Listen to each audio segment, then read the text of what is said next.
Hello everyone, मैं advocate Monika पाल।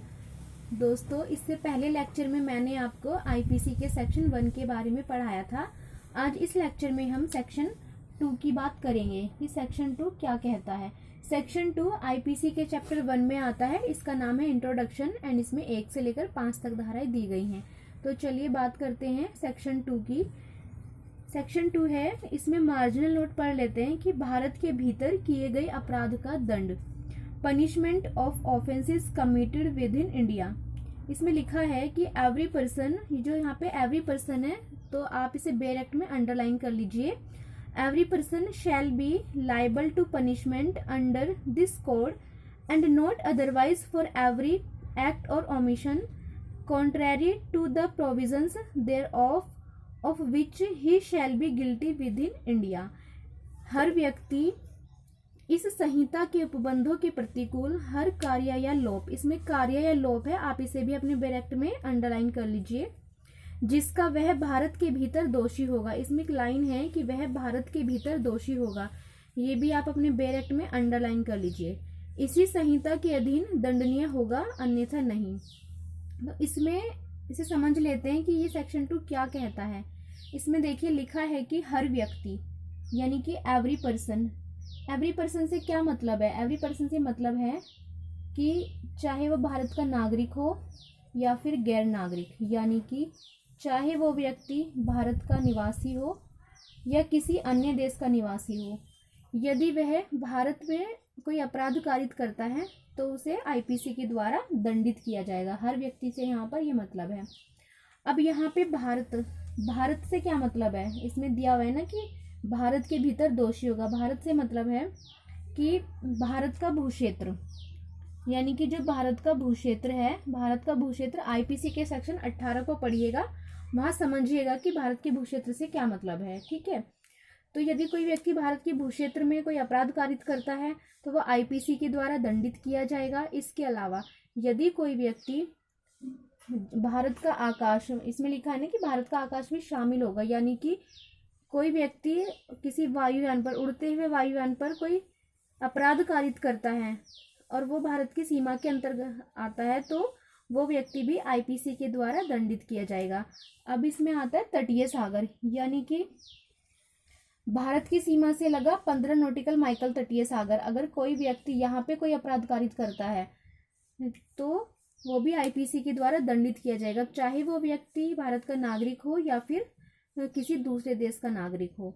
इसके अलावा तटीय सागर या समुद्र तट जो भारत से लगा हुआ हो, यानी कि जो तटीय सागर है या फिर समुद्र का जो तट है और वो भारत की सीमा से लगा हुआ है, यदि कोई व्यक्ति वहां पे कोई अपराध कारित करता है तो उसको भी आईपीसी के द्वारा दंडित किया जाएगा और उसका जो विचारण होगा, उसका ट्रायल जो चलेगा वो भारत में ही चलेगा।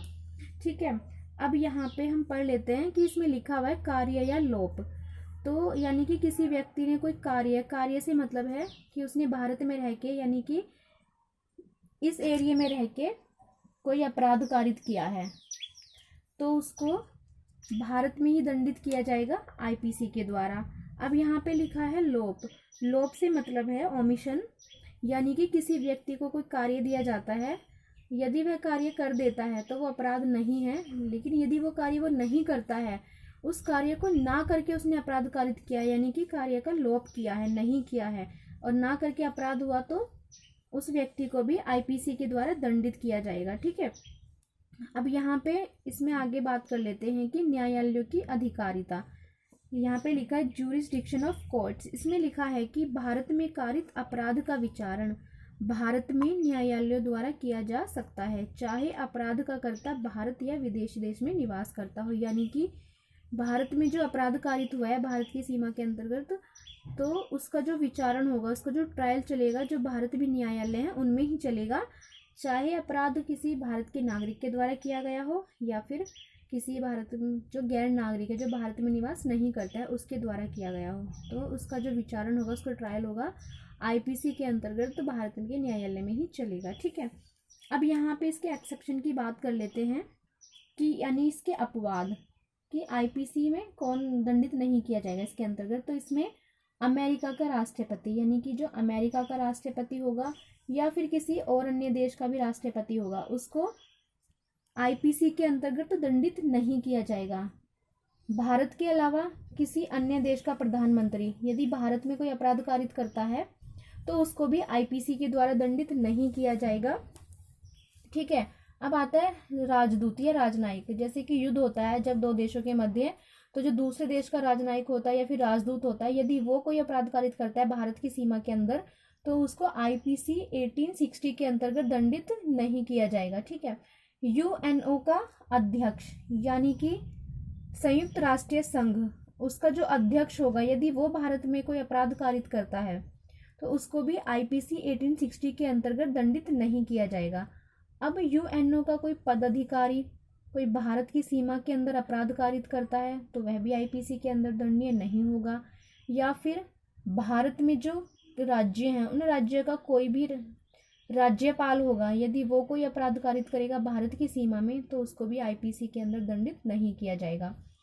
अब विदेशी कैबिनेट मंत्री, अगर कोई विदेशी कैबिनेट मंत्री है वो कोई अपराध कारित करता है भारत की सीमा में तो उसको भी आईपीसी के द्वारा दंडित नहीं किया जा सकता, यानी कि अगर ये उल्लंघन करते हैं आईपीसी का तो दंडित नहीं होंगे। या फिर युद्ध का अपराधी, जब दो देशों के मध्य कोई युद्ध होता है तो उसमें जो युद्ध का जो अपराधी होता है दूसरे देश का जो उसमें कोई सैनिक होगा उसको भी दंडित नहीं किया जाएगा।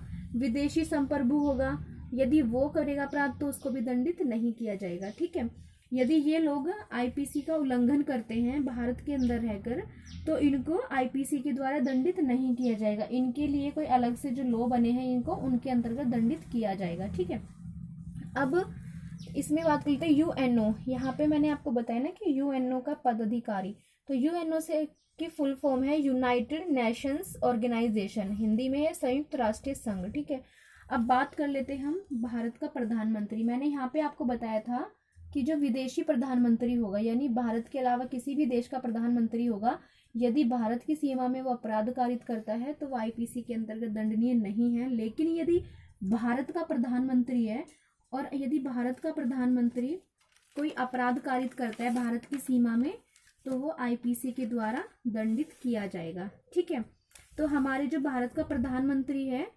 वो इस सेक्शन 2 का अपवाद नहीं है। अब यहाँ पे बात कर लेते हैं कि जो सेक्शन 2 है वो एक टेरिटोरियल जूरिसडिक्शन है। ठीक है, तो सेक्शन 2 टेरिटोरियल जूरिसडिक्शन की बात करता है, यानी हिंदी में कहते हैं राज्य क्षेत्रातीत। अब इसको और किन किन नामों से हम जानते हैं, जो राज्य क्षेत्रातीत अधिकारिता है हम इसको क्षेत्र प्रवर्तन के नाम से भी जान सकते हैं, राज्य क्षेत्र या क्षेत्रीय अधिकारिता भी कह सकते हैं, और इंग्लिश में टेरिटोरियल जूरिसडिक्शन इसको कहते हैं। तो दोस्तों आज की वीडियो में इतना ही। अब इससे आगे जो आईपीसी का सेक्शन 3 है नेक्स्ट लेक्चर में हम उसकी बात करेंगे। धन्यवाद।